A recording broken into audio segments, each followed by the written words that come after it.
شروع اللہ کے نام سے جو بڑا مہربان اور نہایت ہی رحم کرنے والا ہے۔ تمام حضرات درود شریف پڑھ لیجئے۔ اللہم صلی علی محمد وعلی آل محمد کما صلیت علی ابراہیم وعلی آل ابراہیم انکا حمید مجید۔ اللہم بارک علی محمد وعلی آل محمد کما بارکت علی ابراہیم وعلی آل ابراہیم انکا حمید مجید۔ رمضان المبارک کی آمد بالکل قریب ہے، اور رمضان المبارک کی سب سے بڑی عظمت والی بات یہ ہے، سب سے بڑی رمضان المبارک کی خصوصیت یہ ہے کہ رمضان المبارک کا بابرکت مہینہ نزول قرآن کا مہینہ ہے۔ اس عظمت والے مہینے میں عظمت والی کتاب، عظمت والے نبی کو اللہ تبارک و تعالیٰ نے عطا فرمائی ہے۔ قرآن پاک کو پڑھنا، قرآن پاک کو سمجھنا، قرآن پاک کو پڑھانا اور قرآن پاک کو دوسروں کو سمجھانا، قرآن پاک پر عمل کرنا، یہ تمام مسلمانوں پر فرض ہے۔ جس طرح نماز فرض کی گئی، اسی طرح قرآن پاک کے ساتھ رغبت رکھنا، اس کی تعلیم حاصل کرنا، قرآن پاک کے احکامات کو سمجھنا، یہ بھی تمام مسلمانوں پر فرض ہے، تاکہ وہ اللہ تبارک و تعالیٰ کے احکامات کو سمجھ کے پوری دنیا کے سامنے اپنے رب اور رسول صلی اللہ علیہ وسلم کے پیغام کو جو ہے وہ پہنچا سکے۔ قرآن پاک میں خصوصیت ہے کہ ملک کوئی بھی ہو، زبان کیسی بھی کیوں نہ ہو، حالات بھی کیسے کیوں نہ ہو، اقتدار کسی کا بھی ہو، لوگ جیسے مرضی ہو، ماحول جیسا مرضی ہو، قرآن پاک کی سب سے بڑی خصوصیت یہ ہے کہ قرآن پاک نے جو باتیں انسانوں کے ساتھ کی ہیں وہ حالات کو دیکھ کے آج تک تبدیل نہیں کی جا سکی۔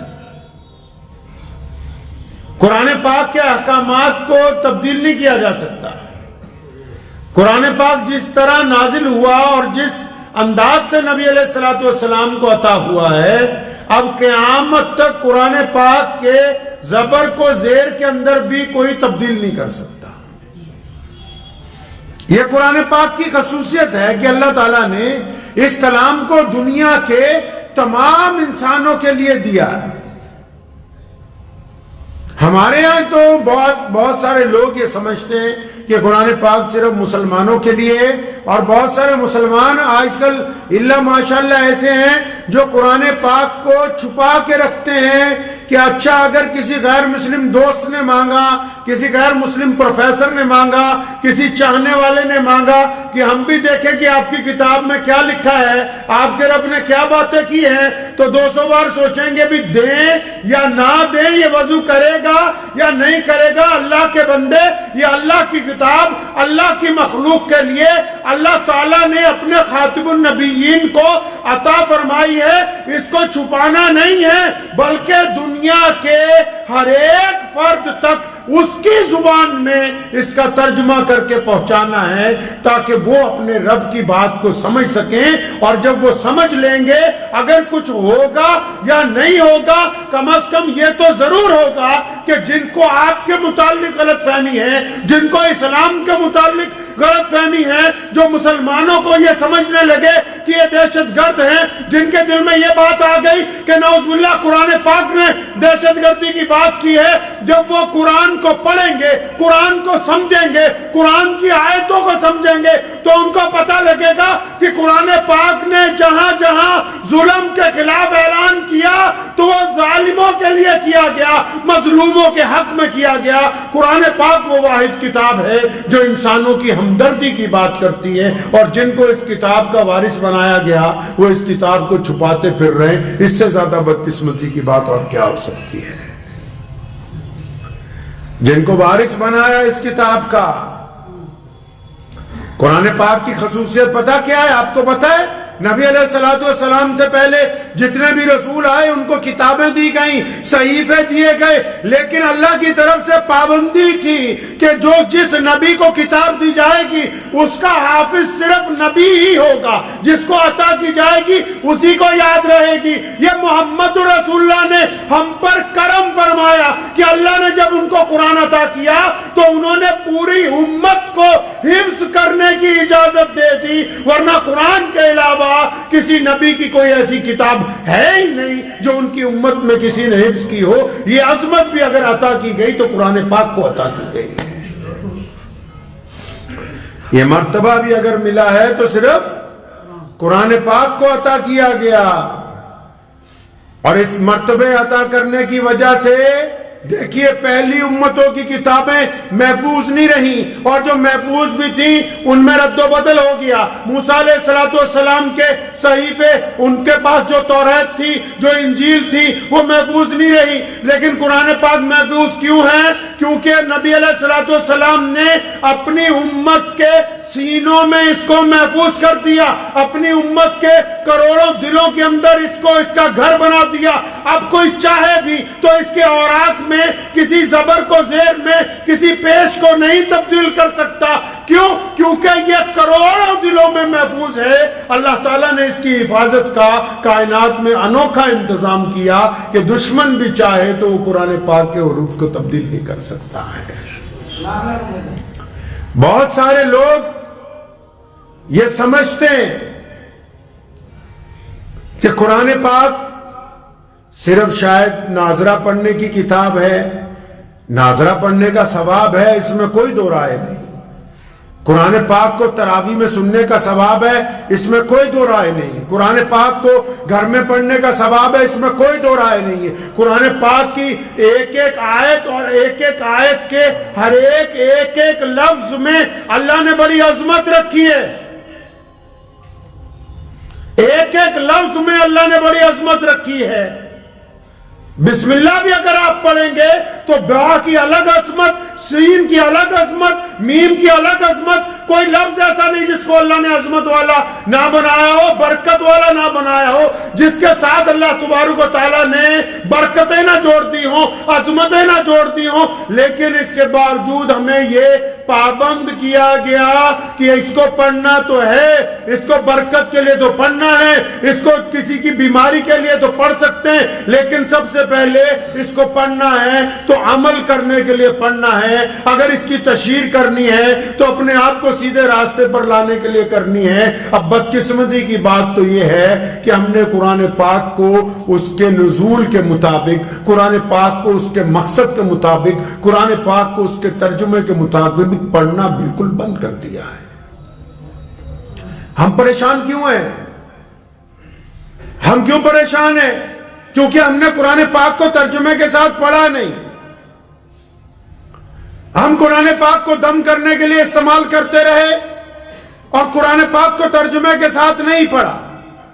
اچھا ترجمے کے ساتھ پڑھتے تو ہمیں پتہ لگتا کہ جو بیپاری بیپار کر رہا ہے، یہ جو ترازو ہاتھ میں پکڑا قرآن پڑھا ہوا ہوتا اور اس نے ترجمہ پڑھا ہوا ہوتا تو اس کو پتہ ہوتا کہ میں ایک بیپاری ہوں، میرے رب نے قرآن میں مجھے کہا ہے کہ برابر تولنا، غلط مت تولنا، میری نگاہ تجھ کے اوپر ٹکی ہوئی ہے۔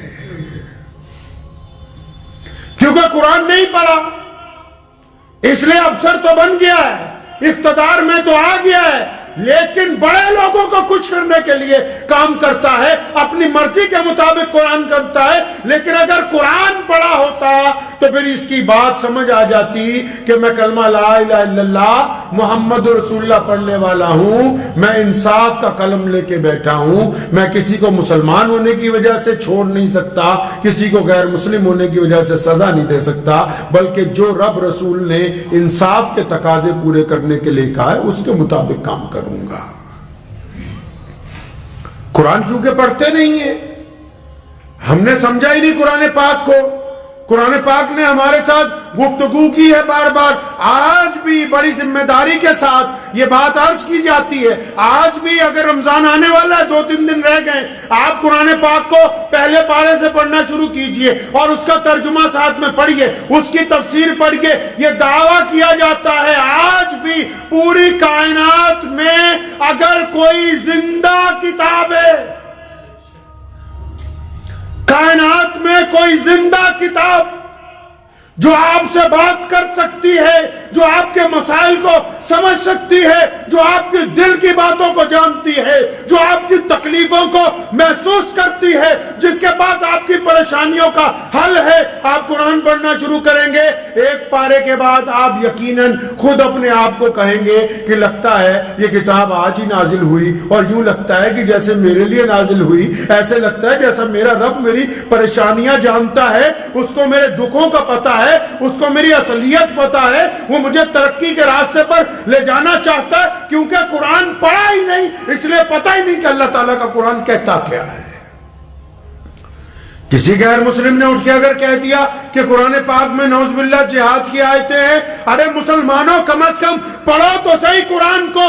دہشت گردی کے خلاف, آتنکواد کے خلاف دنیا میں پہلی سرجیکل سٹرائک قرآن پاک نے کرنے کا حکم دیا, اور اعلان کیا گیا کہ ان غریب لوگوں کی, ان مظلوم لوگوں کی مدد کیوں نہیں کرتے جن کے اوپر ظلم کیا گیا. قرآن پاک نے دہشت گردی کی بات نہیں کی, دہشت گردی کی مخالفت کی بات کی ہے. کیونکہ قرآن نہیں پڑھا اس لیے پتہ نہیں ہے, کیونکہ قرآن پاک کو پڑھنا ضروری نہیں سمجھا اس لیے پتہ نہیں ہے. اور ہم نے یہ دیکھا ہی نہیں کہ قرآن پاک چاہتا کیا ہے. تعلیم جو آج ہم دلوا رہے ہیں اپنے بچوں کو, پنجاب میں اکثر جب ہم لوگ پروگراموں میں جاتے ہیں, میں تو اپنے ہندو سکھ دوستوں سے اکثر کہتا ہوں کہ آپ اپنے بچوں کو اپنے مذہب کی تعلیم تو دلواؤ. آپ نے مذہب کو کٹرواد کا نام دے دیا. مسلمانوں نے بھی, ہندوؤں نے بھی, سکھوں نے بھی, عیسائیوں نے بھی, تمام مذہب کے لوگوں نے مذہب کو کٹرواد کا نام دے دیا. اور نہیں, جو بندہ دھارمک ہوتا ہے, جو مذہبی ہوتا ہے, وہی تو اچھا انسان ہوتا ہے, کیونکہ اس کے دل میں اپنے رب کا خوف ہوتا ہے. اس کا مذہبی ہونے کا مطلب کہ وہ نیک انسان ہے. آپ اپنے بچے کو قرآن نہیں پڑھانا چاہتے تو آپ کا بچہ بھی آپ کی قدر نہیں کر سکتا. کیوں؟ کیونکہ جو تعلیم آپ انگریزی اسکولوں میں ان کو سمجھا رہے ہیں, جو تعلیم آپ انگریزوں کی ان کو دلوا رہے ہیں, کن انگریزوں کی تعلیم؟ آج اگر آپ کسی بڑے یورپ کے ملک میں چلے جائیں تو فیملی کا جو سسٹم ہے وہ ختم ہو گیا. کیوں ختم ہو گیا؟ کیونکہ ماں باپ کو اولاد سے پیار نہیں, اولاد کو ماں باپ سے پیار نہیں. اچھا ایک بڑھیا سا جانور جس کو پپی کہتے ہیں, کتا, اس کو خرید کے لوگ پالتے ہیں, اپنے گھر میں رکھتے ہیں, اپنے بستر میں اپنے ساتھ سلاتے ہیں. وہ لوگ جن کے پاس بڑی بڑی ڈگریاں ہیں, جن کے پاس دولت ہے, جن کے پاس پیسہ ہے, جن کے بڑے بڑے محل ہیں, جن کے پاس کوٹھیاں ہیں, اچھی اچھی کاریں ہیں, وہ اچھا سا کتا خریدتے ہیں اور اس کے اوپر پیسے خرچ کرتے ہیں, اس کو نہلاتے ہیں روزانہ, اس کو ڈاکٹر کے پاس لے کے جاتے ہیں, واک میں صبح اپنے ساتھ لے کے جاتے ہیں, اس کو رات کو اپنے بستر میں سلاتے ہیں, اور اپنے ماں باپ کو اولڈ ہوم چھوڑ کے آتے ہیں. اپنے ماں باپ کو برد آشرم میں چھوڑتے ہیں. کیوں؟ کیونکہ ان کے پاس مذہب کی تعلیم نہیں ہے. ان کو یہ تو پتہ لگ گیا کہ پیسے کمانے, عیاشی سے زندگی گزارنی, آرام سے زندگی گزارنی ہے. لیکن اگر ان ماں باپ نے جو آج اولڈ ہوم میں دولت ہونے کے باوجود بیٹھے ہیں, اگر انہوں نے اپنے بچوں کو اپنا مذہب پڑھایا ہوتا تو یہ بچے اپنے رب سے ڈر جاتے, اپنے رسول کا کہنا مانتے. ان کو پتہ ہوتا کہ زیادہ پیسوں کا مطلب یہ نہیں کہ بڈھا بڈھی کو اٹھا کے گھر سے پھینک دو, کہ جب تک یہ بڈھا اور بڈھی راضی نہیں ہوتے اللہ راضی نہیں ہونے والا ہے. یہ تعلیم کس نے دینی تھی؟ یہ تعلیم قرآن پاک نے دی ہے. اور حکم ہوا, فرمایا جب ماں باپ کے پاس جاؤ وہ بوڑھے ہو جائیں, یہ دونوں کندھوں کے متعلق لکھا, فرمایا ایسے دبا کے جھک کے جیسے کوئی نوکر اپنے مالک سے ملتا ہے. جھکا کے اپنے ماں باپ سے ملو. اور فرمایا جب آگے سے ڈانٹیں، کیونکہ بوڑھے آدمی کو بعض اوقات سمجھ نہیں رہتی، تو فرمایا آگے سے اگر ڈانٹ دے ماں باپ تو اوف بھی نہ کہنا، کیونکہ تو جب چھوٹا تھا گوشت کا لوتھڑا تھا اور تجھے انہوں نے اپنے جگر کا خون پلا پلا کے پالا ہے، اپنا پیٹ کاٹ کے تجھے کھلایا ہے. قرآن پاک میں یہ خاصیت ہے، کیونکہ قرآن نے ایک بہت بڑے عالم کو، قرآن نے ایک بہت بڑے افسر کو، قرآن نے ایک بہت بڑے وزیر کو، قرآن نے ایک غریب کو، بڑے اور چھوٹے کو، جن کے دلوں میں قرآن کا احترام ہے، وہ اپنے ماں باپ کے غلام بنے ہوئے ہیں. اور جنہوں نے قرآن پاک کو پڑھا ہی نہیں، وہ ماں باپ کو گالی دے کے نماز پڑھنے جا رہے ہیں. ان کو پتہ ہی نہیں کہ ماں باپ کی ناراضگی کے بعد نماز ہوتی ہی نہیں ہے. ان کو پتہ ہی نہیں کہ قرآن پاک کی عظمت کیا ہے، قرآن پاک آپ سے چاہتا کیا ہے. قرآن پاک نے کوئی بات ہی نہیں ہے ایسی آپ جائیں آپ کہیں میں سائنسدان بننا ہوں، قرآن کہتا ہے سائنسدان بنیے، اور اللہ تعالیٰ نے پھر اس کے رموز لکھے. ایک بہت بڑا کیپٹن جو سمندر کا تھا، وہ ایمان جب لے کے آیا، جرمن کا رہنے والا تھا، تو اس نے ایمان کیوں لے کے آیا؟ اس کو کسی صاحب نے قرآن پاک دیا. اس نے قرآن پاک میں جب سمندر کا ذکر پڑھا، قرآن پاک میں حضرت یونس علیہ السلام کا واقعہ ہے، پھر اس مچھلی کا واقعہ ہے جو یونس علیہ السلام کو اپنے پیٹ میں لے کے سمندر میں اتری، پھر اس تحت الثری کا واقعہ ہے جو سمندر کے نیچے پھر ایک سمندر ہے، پھر اس سے اگلے سمندر کا واقعہ ہے جو بالکل کالا ہے، جہاں بالکل اندھیرا ہے. جب ان سمندروں کا ذکر اس نے پڑھا تو اس کا دماغ گھوم گیا. وہ کہنے لگا یہ محمد الرسول اللہ، ہمارے پیارے پیغمبر. کیونکہ غیر مسلم دوست بہت سارے یہ سمجھتے ہیں کہ شاید قرآن پاک محمد رسول اللہ کی کتاب لکھی ہوئی ہے. نہیں، قرآن پاک تو محمد رسول اللہ کو اللہ نے دیا ہے، یہ اللہ کی کتاب ہے.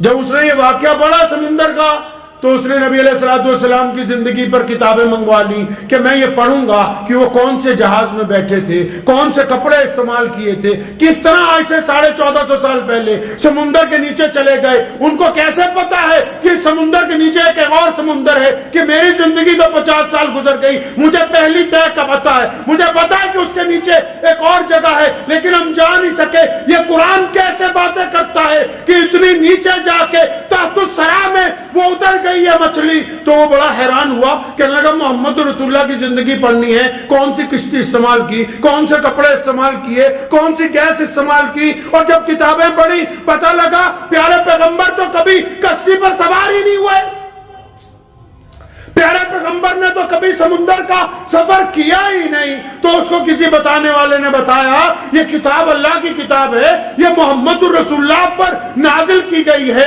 اس میں دنیا کے آخرت کے تمام راز اللہ نے اپنے محبوب کے اوپر کھول کے بیان کیے ہیں. تب اس نے کہا کہ بے شک میں اس بات کو ماننے کے لیے تیار ہوں، سمندر کا ماہر ہونے کے باوجود، کہ اگر کوئی سچی کتاب ہے تو محمد رسول اللہ کو عطا کی گئی قرآن پاک ہے.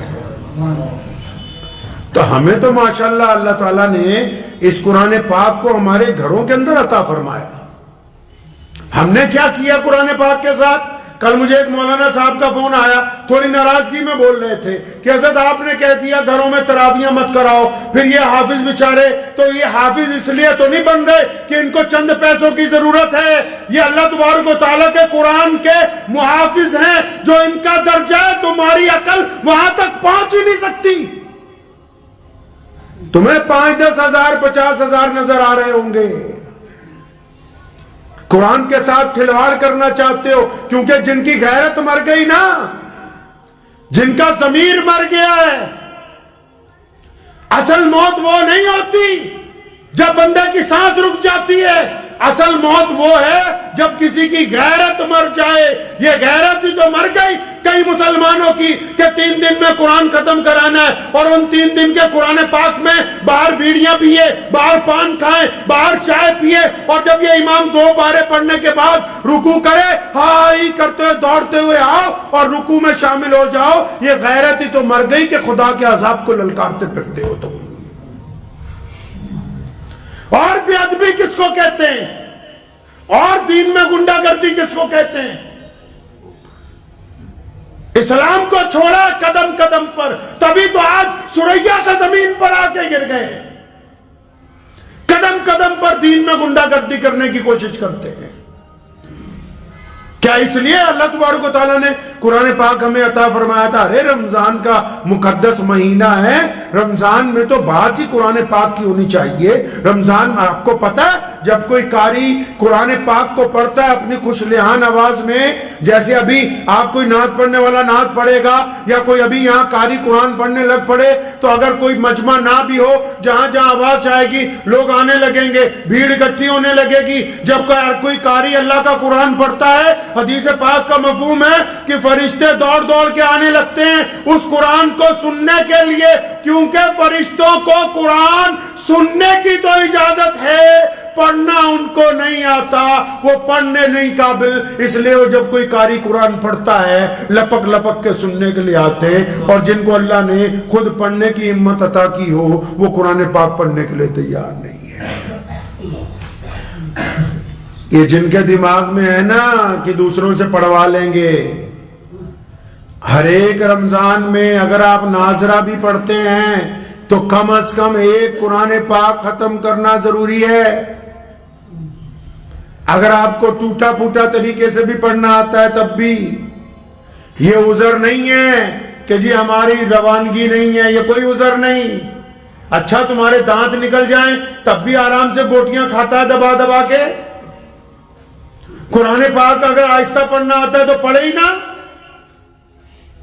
کوئی اپنے جسم میں پریشانی آ جائے تب بھی کھانے پینے سے ہٹتا نہیں ہے، تھوڑا تھوڑا کر کے نکل رہا ہے، قرآن پاک نہیں پڑھنا۔ گھر میں لوگوں کے بچوں کو بلا کے اللہ کے بندے ابا تمہارے انتقال کر گئے، اماں تمہاری نہیں ہے، دادا دادی تمہاری نہیں ہے، وہ دعا تمہاری چاہتے ہیں لوگوں کی نہیں۔ کیونکہ جب تم دعا کرتے ہو تم دل سے کرتے ہو، رو کے کرتے ہو، اور جب کسی کو بلا کے کرواتے ہو نا اگلے کو بھی جلدی ہوتی ہے کہ چلو پھٹافٹ الحمدللہ پڑھ کے کھانا کھائیں، میں اپنے گھر جاؤں تم اپنے گھر جاؤ۔ قرآن پاک کی عظمت کو سمجھ لیں آج بھی، اور اللہ نے قیامت تک اس کتاب کی حفاظت کا وعدہ اپنے ذمہ لے رکھا ہے۔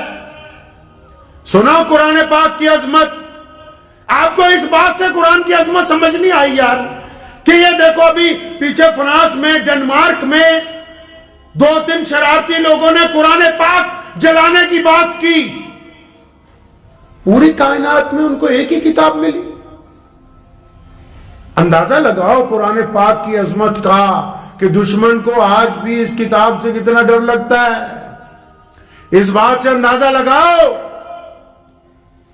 کہ مکہ المکرمہ مدینہ المنورہ میں نازل کی گئی اس کتاب سے دنیا کے بڑے بڑے وہ لوگ جو انسانوں پر ظلم کرتے ہیں، جو لوگوں کے اندر فرق کرتے ہیں، جو امیر اور غریب کا فرق کرتے ہیں، جو گورے اور کالے کا فرق کرتے ہیں، دنیا میں جو بڑے بڑے لوگ بیٹھے ہوئے ہیں، 1450 سال پہلے قرآن نازل ہوا، آج بھی اگر ان کو خوف محسوس ہو رہا ہے تو صرف اللہ کے قرآن سے ہو رہا ہے، ورنہ دنیا میں بہت ساری کتابیں مسلمانوں نے اب تک لکھی ہیں، بہت سارے مضمون لکھے ہیں، لیکن آج بھی اگر تکلیف محسوس کر رہے ہیں تو اللہ کے قرآن سے۔ کیوں؟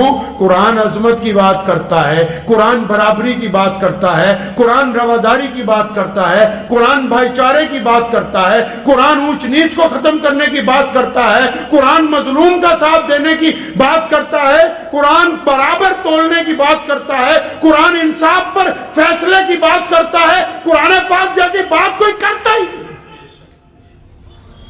آپ کو اب بھی سمجھ نہیں آئی کہ کائنات میں آج بھی جو دشمن ہے اس کو قرآن پاک سے ڈر لگ رہا ہے؟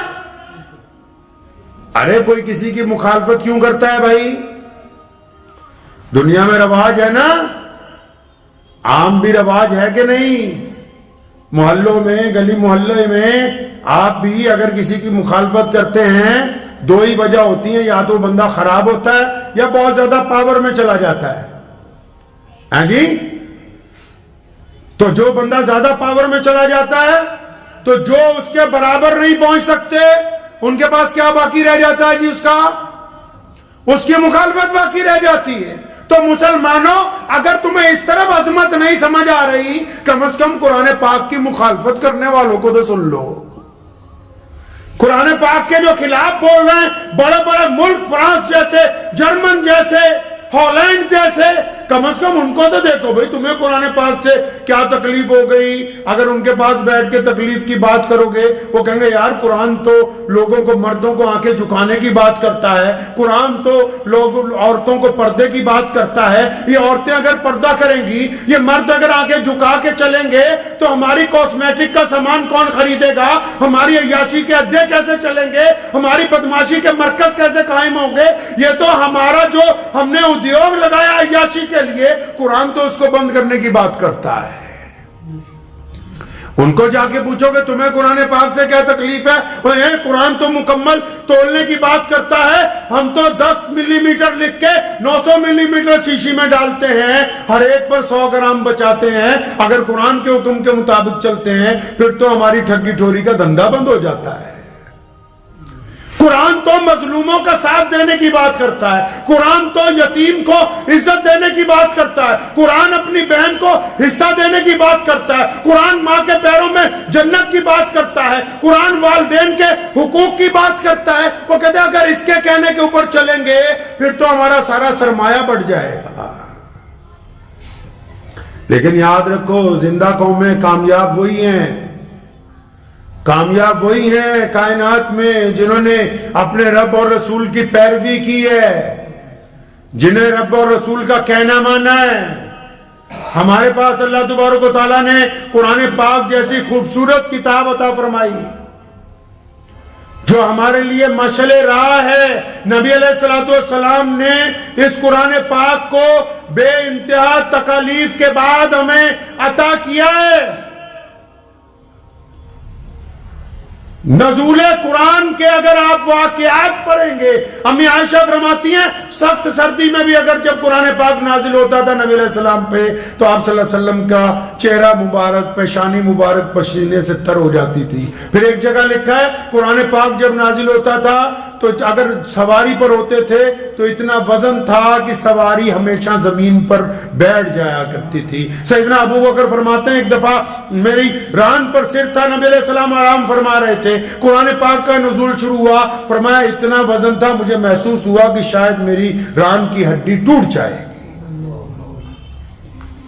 پیارے نبی علیہ السلام نے یہ عظمت والی کتاب بڑی مشقت سے امت کو عطا کی، اور آپ کو کیسے عطا کر دی؟ رحمت بنا کے، ہدایت بنا کے، شفقت بنا کے۔ اب تم بسم اللہ پڑھ کے پھونک مار دو، اللہ برکت عطا فرما دیں گے۔ تم بسم اللہ پڑھ کے گاڑی چلاؤ، ایکسیڈنٹ ممکن ہو ہی نہیں سکتا۔ تم بسم اللہ پڑھ کے کام شروع کرو، اس کے اندر فائدہ شامل ہو جائے گا۔ اللہ تبارک و تعالیٰ نے تمہیں یہ جو کتاب رسول کو عطا فرمائی اپنے صلی اللہ علیہ وسلم کو، نبی علیہ السلام نے اس کو رحمت بنا کے آپ کو دے دیا۔ اب تو اس کی قدر کرنی چاہیے کہ نہیں کرنی چاہیے؟ اچھا کہتے ہیں کہ مریض جب بیمار ہو پھر تو دوائی زیادہ اچھے طریقے سے کھاتا ہے، تو اب تو کچھ پریشانیاں ہیں، کچھ دکھ ہیں، کچھ تکلیفیں ہیں، ہم اپنے دکھوں میں تکلیفوں میں ڈاکٹر کے پاس تو جا رہے ہیں، اپنے رب کی طرف رجوع نہیں کر رہے، ڈاکٹر کے پاس تو جا رہے ہیں اپنے قرآن کو نہیں پڑھ رہے۔ ٹھیک ہے ڈاکٹر دوائی دے سکتا ہے، شفا کا فیصلہ نہیں کر سکتا۔ موسیٰ علیہ السلام کو تکلیف ہوئی، اللہ تعالیٰ نے کہا فلاں جڑی بوٹی کھا لیجئے، کھائی شفا ہو گئی، دوبارہ ہوئی وہی کھائی تو تکلیف بڑھ گئی۔ کیوں؟ شفا اللہ تعالیٰ دینے والے ہیں، ڈاکٹر دینے والا نہیں ہے۔ تو جو دنیاوی اسباب کو اختیار کر رہے ہیں تو کم از کم یہ بھی ذہن میں رکھنا چاہیے کہ ہم اللہ کے قرآن کے ساتھ جڑے رہیں گے انشاءاللہ۔ اور جو غیر مسلم دوست بھائی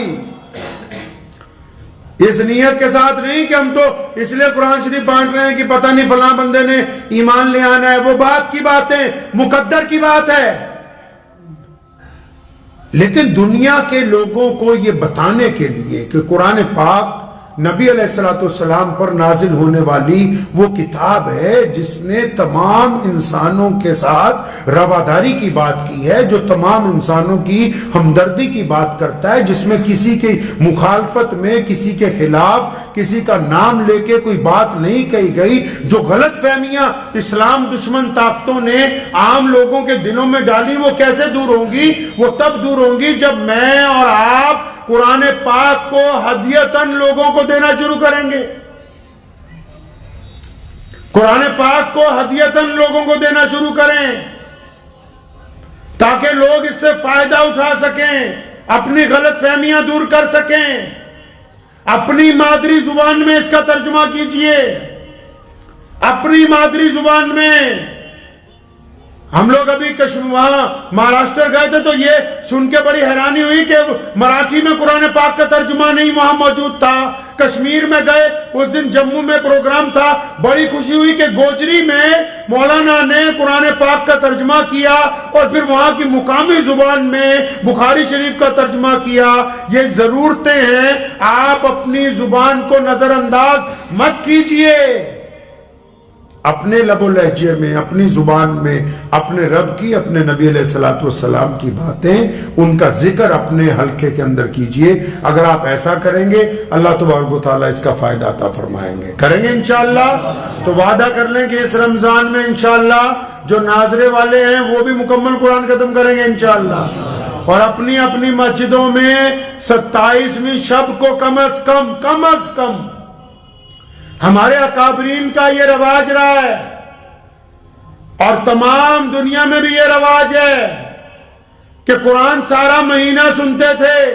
یہ تو ہمیں کوئی پتہ نہیں نظر لگ گئی یا بیماری لگ گئی یا حرام کھانے سے کچھ جراثیم پیدا ہو گئے کہ ہم چاہتے ہیں کہ بس ایک ہفتے میں 15 دن میں نپٹ کے ادھر ادھر جائیں، آوارہ گردیاں کرتے پھرے، پھر رمضان کے مقدس مہینے میں گناہ ہو جائیں تاکہ اور مصیبت سر پہ پڑ جائے. کم از کم اپنی اپنی مسجد میں 27 دن کا قرآن پاک ختم کروائیے. سارا رمضان مسجد کی رونق بن کے رہیے. خدا کی قسم آپ مسجد میں رونق بن کے آئیں گے. یہ مسجد آپ کے لیے دعا کرے گی رات کے پچھلے پہر کہ اللہ جنہوں نے مجھے آباد کر رکھا ہے نا تو ان کے گھروں کو آباد کر دے. اس لیے مسجدوں کی دعائیں لیں، مسجدوں کی بد دعائیں نہ لیں. وآخر دعوانا ان الحمدللہ رب العالمین.